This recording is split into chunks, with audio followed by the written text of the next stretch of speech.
Assalamualaikum warahmatullahi wabarakatuh. Perkenalkan, nama saya Irgi Maulana Sidik dari kelas 11-4. Saya di sini akan menjelaskan tentang nomor 1, apa yang dimaksud dengan pembangunan ekonomi.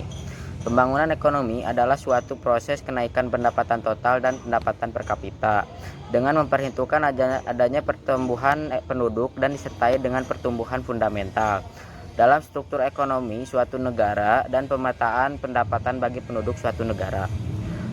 Pada umumnya, istilah ini digunakan untuk menggambarkan perubahan dalam ekonomi suatu negara.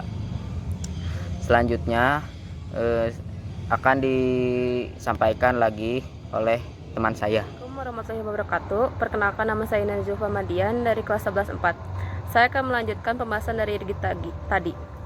Dalam teori pembangunan ekonomi, bagaimana ekonomi primitif dan miskin dapat berkembang menjadi canggih dan relatif makmur. Sangat penting bagi negara-negara terbelakang, dan biasanya dalam konteks inilah masalah pembangunan ekonomi dibahas. Pembangunan ekonomi pertama kali menjadi perhatian utama setelah Perang Dunia Kedua, ketika era kolonialisme Eropa berakhir. Banyak bekas jajahan dan negara-negara lain dengan standar hidup rendah kemudian disebut sebagai negara-negara terbelakang. Itu untuk membedakan ekonomi mereka dengan negara-negara maju. Ketika standar hidup di sebagian besar negara miskin mulai meningkat, dalam beberapa dekade berikutnya mereka dinamai negara berkembang. Saya Cahya dari 11-4 akan menjawab nomor 2, soal nomor 2, yaitu jelaskan perbedaan antara pembangunan ekonomi dengan pertumbuhan ekonomi. Pembangunan ekonomi adalah usaha peningkatan pendapatan per kapita yang disertai pemerataan distribusi pendapat dan perkembangan GDP yang disertai dengan perubahan dan modernisasi dalam struktur ekonomi. Sedangkan pertumbuhan ekonomi adalah usaha peningkatan GDP tanpa memandang kenaikan tersebut lebih besar atau lebih kecil dari pertumbuhan penduduk dan tanpa memandang adanya perubahan struktur ekonomi atau tidak. Jadi, perbedaan antara keduanya adalah pertumbuhan ekonomi keberhasilannya lebih bersifat kuantitatif, yaitu adanya kenaikan dalam standar pendapatan dan tingkat output produksi yang dihasilkan. Sedangkan pembangunan ekonomi lebih bersifat kualitatif, bukan hanya pertambahan di produksi, tetapi juga terdapat perubahan-perubahan dalam struktur produksi dan alokasi input pada berbagai sektor perekonomian seperti dalam lembaga, pengetahuan, sosial, dan teknik. Sekian nomor 2 dari saya, akan dilanjut oleh Angga. Warahmatullahi wabarakatuh. Nama saya Angga Gustian dari 11-4 akan menjawab soal nomor 3, yaitu masalah pembangunan ekonomi di Indonesia dan bagaimana cara mengatasinya. Masalah yang pertama di Indonesia adalah pengangguran. Pengangguran umumnya disebabkan karena jumlah angkatan kerja dan para pencari tidak sebanding dengan lapangan kerja atau kerja yang dibutuhkan. Cara mengatasinya adalah meningkatkan mobilitas tenaga kerja dan modal. Yang kedua, penyediaan informasi tentang tenaga kerja. Dan yang ketiga, melakukan program pendidikan dan pelatihan kerja.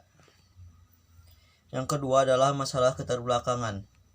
Jika dilihat dari segi teknologi, Indonesia termasuk negara yang berkembang.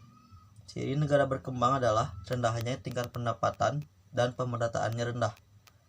Cara mengatasinya adalah meningkatkan kualitas SDM, melakukan pertukaran tenaga ahli, dan melakukan transfer teknologi dari negara yang maju. Yang ketiga adalah kekurangan modal. Masalah kekurangan modal ini disebabkan karena tingkat pendapatan masyarakat yang rendah, yang menyebabkan tabungan dan tingkat pembentukan modal menjadi pendapatan yang rendah. Cara mengatasinya adalah meningkatkan kualitas SDM dan meningkatkan investasi menjadi lebih produktif. Dan yang terakhir adalah kemiskinan. Kemiskinan adalah keadaan di mana seseorang ketidakmampuan untuk membeli barang dasar seperti makanan, pakaian, dan yang lainnya. Dan cara mengatasinya adalah menciptakan lapangan kerja yang mampu menyerap tenaga kerja sehingga pengangguran menyebabkan pemiskinan berkurang. Yang kedua, memberi subsidi bagi orang kurang mampu seperti BLT, subsidi BBM, dan pengobatan gratis. Sekian dari saya, mohon maaf bila ada kekurangan. Wabillahi taufiq wal hidayah. Wassalamualaikum warahmatullahi wabarakatuh. Assalamualaikum warahmatullahi wabarakatuh. Saya Muhammad Rafli Permana Yuda dari kelas 11 4. Di sini saya akan menjelaskan keberhasilan pembangunan ekonomi. Indikator keberhasilan pembangunan ekonomi adalah suatu indikator yang digunakan atau dipakai untuk menilai keberhasilan pembangunan ekonomi di suatu negara yang terdiri dari indikator moneter dan non-moneter di negara tersebut. Jika dalam sebuah negara terdapat indikator moneter ataupun non-moneter yang baik, maka akan tergantung pada keberhasilan pembangunan ekonomi di negara. Sekian dari saya. Wassalamualaikum warahmatullahi wabarakatuh.